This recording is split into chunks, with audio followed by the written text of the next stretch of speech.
Signs of Tradition and Wonders of Experience, a devotional for the seasons of Advent, Christmas, and Epiphany, produced by Northside Church.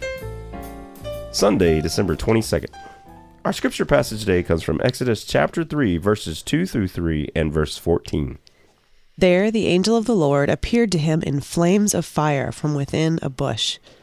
Moses saw that though the bush was on fire, it did not burn up. So Moses thought, I will go over and see this strange sight, why the bush does not burn up. God said to Moses, I am who I am. This is what you are to say to the Israelites. I am has sent me to you. When God does something new, it tends to come accompanied with signs and wonders. It's as though God's new thing can't be contained by what was before and leaves the expected and traditional working in a fresh and transformed way.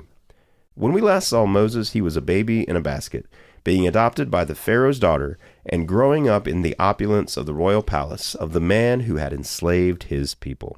Now we find Moses with his fortunes changed considerably.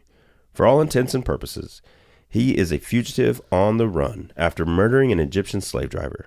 He's run away from his easy life in the palace, from his people in their plight, but perhaps most importantly, he has fled from his own identity and destiny. Moses finds himself in the wilderness, a member of a family that is not his own. For the first time, far removed from the comforts he was raised in, he knows what it's like to be a foreigner in a strange land, a feeling his people have been experiencing for quite some time. In such a condition, it's not hard to imagine Moses asking himself, maybe for the first time, who am I? And then he experiences something new, a bush on fire, yet not burning up. A sign and wonder indeed. From these flames flickering on holy ground, Moses hears God's voice. The God of Abraham, the God of Isaac, and the God of Jacob. Exodus chapter 3, verse 6. This is the God of Moses' tradition, but experienced in a whole new way. In fact, Moses experiences something that no one to this point ever had, God revealing his name. I am. We don't know exactly how Moses felt out there in the wilderness, but I imagine he felt forgotten, and I bet he had begun to forget his tradition as well. Without experience, the tradition is dead. But as God breathes God's name for the first time, this old tradition is filled with new life and set ablaze with fresh meaning.